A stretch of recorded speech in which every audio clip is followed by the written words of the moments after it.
नमस्कार। आज हम एक बड़े ही दिलचस्प और शायद थोड़े से चुभने वाले सवाल पर बात करने वाले हैं।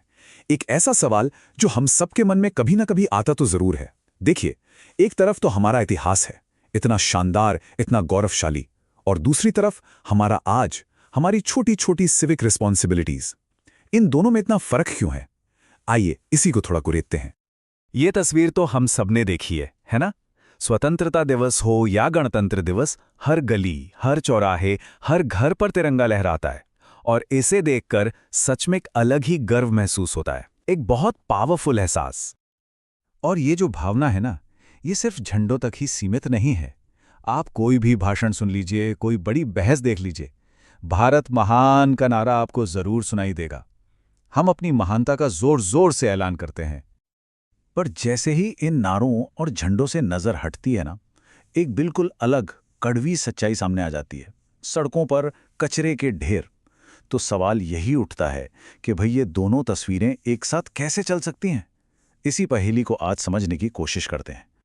तो चलिए सबसे पहले बात करते हैं इसी की, गर्व बनाम जिम्मेदारी। आखिर हमारी बातों और हमारे कामों के बीच इतनी बड़ी खाई है क्यों? असल में समस्या की जड़ शायद यही है।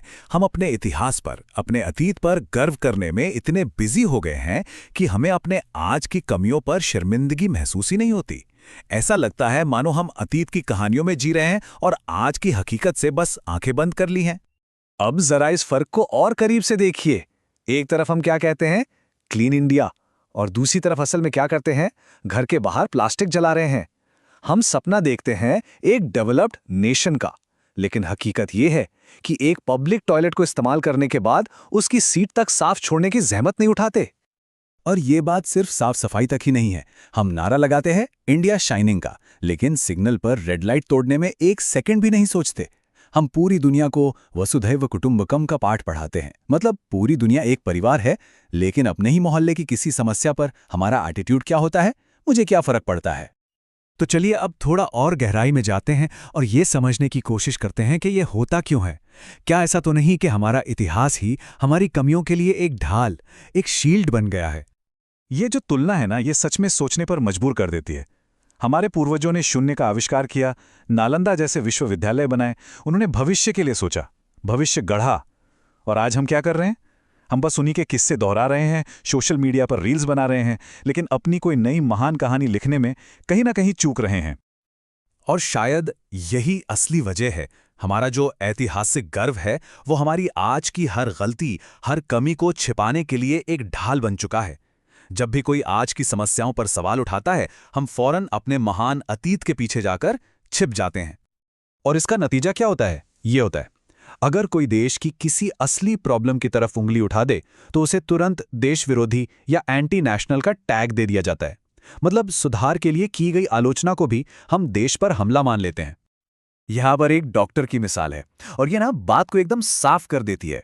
सोचिए, जो डॉक्टर आपको आपकी बीमारी बताता है, क्या वो आपका दुश्मन है? नहीं ना, वो तो इलाज की तरफ पहला कदम बढ़ा रहा है। बिल्कुल वैसे ही हमारे देश को भी आज ऐसे ही डॉक्टरों की जरूरत है, जो सच बोलने से न डरें, ताकि हम अपनी असली बीमारियों का इलाज ढूंढ सकें। तो अगर सिर्फ नारे लगाना और झंडे फहराना काफी नहीं है, तो फिर असली देशभक्ति है क्या? चलिए अब इस पर बात करते हैं। देशभक्ति को एक नए नजरिए से समझने की कोशिश करते हैं। देखिए, असली देशभक्ति सिर्फ एक फीलिंग या एक नारा नहीं है, ये एक एक्शन है। ये तब दिखती है जब हम पब्लिक प्रॉपर्टी को सच में अपनी प्रॉपर्टी समझते हैं, जब हम सड़क पर कूड़ा नहीं फेंकते, और जब हम अपने काम को, चाहे वो कोई भी काम हो, पूरी ईमानदारी से करते हैं। तो सच्ची देशभक्ति असल में हमारी रोजमर्रा की आदतों में झलकती है। अनुशासन में, जिम्मेदारी लेने में, अपने काम में ईमानदारी बरतने में, सार्वजनिक जगहों का सम्मान करने में, और हाँ, नियमों का पालन करने में। यही छोटी छोटी चीजें मिलकर देश को महान बनाती हैं। और ये सारी बातें हमें आखिरी और सबसे जरूरी सवाल पर ले आती हैं। भविष्य हमारा कर्तव्य है, तो अब हमें करना क्या है? सबसे पहली और सबसे जरूरी बात जो हमें समझनी होगी वो ये है कि बदलाव ऊपर से नहीं आएगा। कोई सरकार या कोई नेता जादू की छड़ी नहीं घुमाएगा। असली और टिकने वाला बदलाव हमेशा जमीन से, मतलब हम सब से, एक एक नागरिक से शुरू होता है। और इसकी शुरुआत बहुत बड़े बड़े कामों से नहीं, बल्कि छोटे छोटे कदमों से हो सकती है। जरा सोचिए, बस अपनी कोई एक बुरी आदत सुधार लेना, किसी एक ट्रैफिक नियम को हमेशा फॉलो करना, अपने आसपास की किसी एक सार्वजनिक जगह को साफ रखने की जिम्मेदारी लेना, और भ्रष्टाचार के किसी एक छोटे से मौके पर भी ना कह देना। बस इतना ही। और ये बात तो बिल्कुल पते की है। देखिए, अब वो जमाना गया जब हम सिर्फ व्हाट्सएप वॉरियर बनकर मैसेज फॉरवर्ड करते थे। अब वक्त है असल दुनिया में कुछ करने का, एक रियल वर्ल्ड चेंजर बनने का। और आखिर में इस पूरी बातचीत का निचोड़ बस यही एक लाइन है। इसमें कोई शक नहीं कि इतिहास हमारा गौरव है, लेकिन भविष्य हमारा कर्तव्य है।